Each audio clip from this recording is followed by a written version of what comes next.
for coming to the Architectural Happy Hour, and today is all about self-building. And so we've got George and Phil talking about how you might start to think about designing your build, and we've got Thomas and Anna talking about their self-build experience, and we've got Tom talking about plots. And we'll have some questions after each speaker, and then we'll do some general questions at the end. And then if anybody wants to talk to any of the experts, then please feel free to sort of come up and speak to us. We're all very friendly.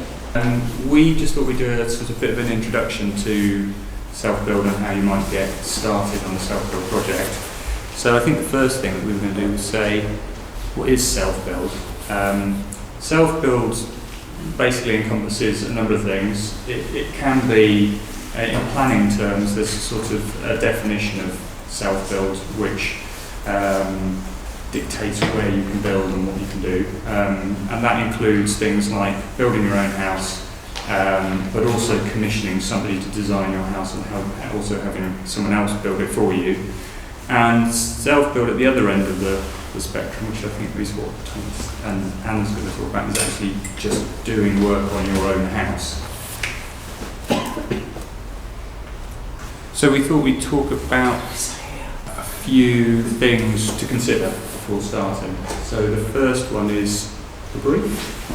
Yeah, I guess we kind of wanted to start from the beginning. Like, what are you kind of thinking about? What are the things to consider when you're, I guess, conceiving of the brief? So in terms of the brief, sometimes briefs are really clear, and sometimes they're fairly unclear. Sometimes people come to us with a very clear idea of what they want, and sometimes they come with just a whole series of ideas. I think even if you have what you think is a really clear idea of what the brief is, sometimes having somebody else look at it and say, maybe you might think about something else is quite helpful. Yeah, using images, kind of precedent images, or kind of making your own plan ideas and sketching that out. I think one of the things that we find helpful in terms of conceiving of what you want is perhaps thinking about your own home. How do you use that place? How might you want to use it in a better way in terms of like the rhythms of your day? You know, you might come down for a coffee and really want to sit in the sun, for example, or what have you. I think a helpful kind of way to conceive of that is perhaps being on holiday, where you're away from your context and you experience something that's like, wow, I really want this to be a part of my everyday in some way. And how can you kind of imagine, okay, I would like my kitchen or my living space to be like this and have more. I was talking with some people earlier about covered outdoor space is very rare in the UK, I think, having sort of decent covered porches that you can use throughout the season that really connects you with the place and the weather. Those can be really helpful things to consider putting a brief together. I think a key thing about this is just being confused is okay at the start. Ooh. It can be helpful to get other people to kind of help you condense some of that thinking. Obviously, that's what we tend to do. So the second thing that we put down is think about the costs. We put be creative and realistic. I mean, the graphs on this slide show the changes in construction costs over the last few years, and you can see on the second one, that one. The colours, the darker is January 2018, then 2019, 2020, 2021, and 2023. So you can see 23 is significantly higher on general building costs, material costs, labour costs. So we speak to a lot of people who have watched things like, I don't want to say grand designs, but sort of DIY programs where people are giving out cost per square metre, and they come to us, and actually the costs have gone up so much in the last few years that those costs aren't realistic anymore. So it's kind of worth speaking to somebody at the beginning and saying, I think my budget is this realistic, and am I going to be able to do what I want to do? And an architect probably won't give you an exact idea, but they'll give you an impression of whether it's the right amount of money. Yeah, and I think some websites might give sort of breakdowns. I've certainly done this on my own house. it's not always clear what they're allowing for, what's included, and some projects you might look at and they say, okay, I did this house for X amount, and there isn't really like, okay, how much were you involved in actually building it yourself, and you saved on labour, and you know, there's a lot of different variables that come into that, so do sort of beware. And Oops, I'm going backwards now. I guess the creative aspect is sort of looking at how spaces could be used in a much more condensed way. So you making spaces do more with less, I guess. So considering how different functionality might happen in a space, you can be really creative about some of those things, and it can actually create really interesting spaces rather than trying to create a really big house, for example, or a huge number of rooms. It can be helpful to think about how some rooms might be combined. Yeah, we have lots of people who come to us and say, I really want to build a sustainable house and I want it to be 500 square metres, please. And we sort of say, do you really need 500 square metres to live the life you want to live? And actually just making a smaller condensed house is a more sustainable house and a more cost-effective house as well.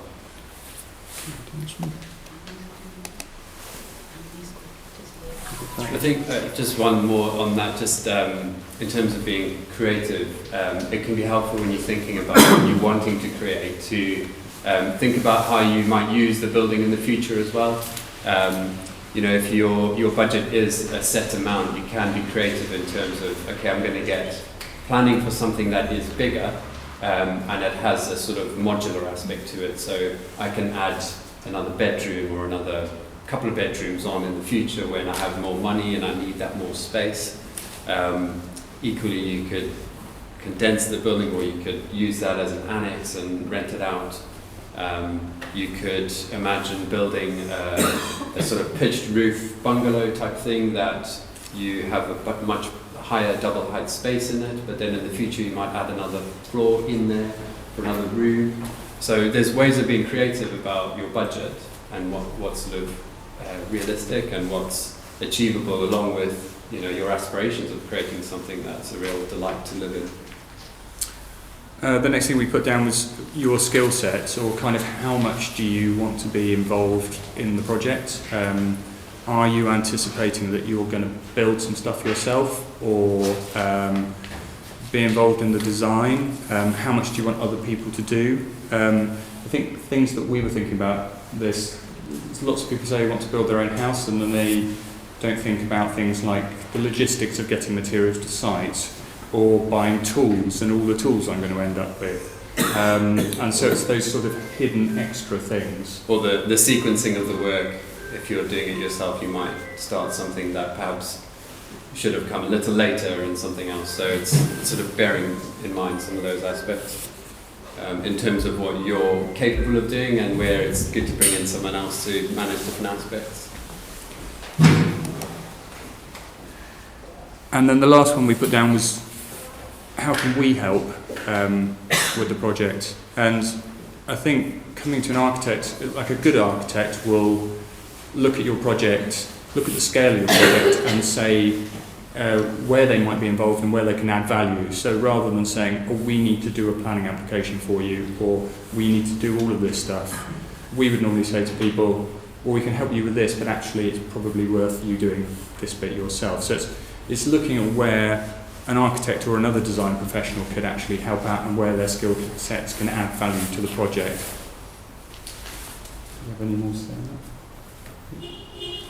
Yeah, I guess it's just other aspects we could help with is also some of the compliance stuff and the statutory things, just to kind of bring attention to, and we can kind of tailor our services to what people need, I think. Did anybody have any questions? What would be the restrictions on size and aspect of the building? If you can build it in say your own long backyard, replacing it very much depends on the context. Are you thinking about permitted development, or do you know what that? I mean, Well, it's more of a granny annex okay. type of. It'll be very much. I mean, you kind of need someone to have a look really for you and assess it and look at the context and what other people have done around you, and sort of do a planning search and see what the restrictions are on your site, whether you're in the AONB or you might be in a conservation area, or there are a whole load of things which might impinge on whether you can do what you want to do. I mean, a good thing to look at is the local plan. The local plan will give you some guidance on what's possible, depending on whether it's an extension or an annex or something like that. Yeah. Does that answer your question? Well, they're building all over the place, everybody else. Right. Yeah. Did anybody else? Hello. What would you say is a realistic time to get planning permission, starting from scratch? It can be fairly quick. It's all to do with. Is that from the beginning of the design to permission? Yes. Yeah. It'll just depend on the context of the site, because depending on what you want to do, you may need input from other consultants. Yeah. So one thing that slows a lot of projects down is ecology reports. If you're doing something to the roof of your property, or various other things, you will need bat surveys, and those can only be done at a certain time of year. I think if there were no restrictions, you might say sort of 2 or 3 months, depending on the scale of the project, if it was a small extension. But it's very much dependent on the context. The other thing is, looking at more complicated sites, you might want to go to a pre-application to get the buy-in of the planners before you go to a full application, and that takes longer to get stuff back. It can be helpful as a sounding board with the council to get a sense of what they might be looking for if you do submit an application, so that you can go in with everything that's necessary.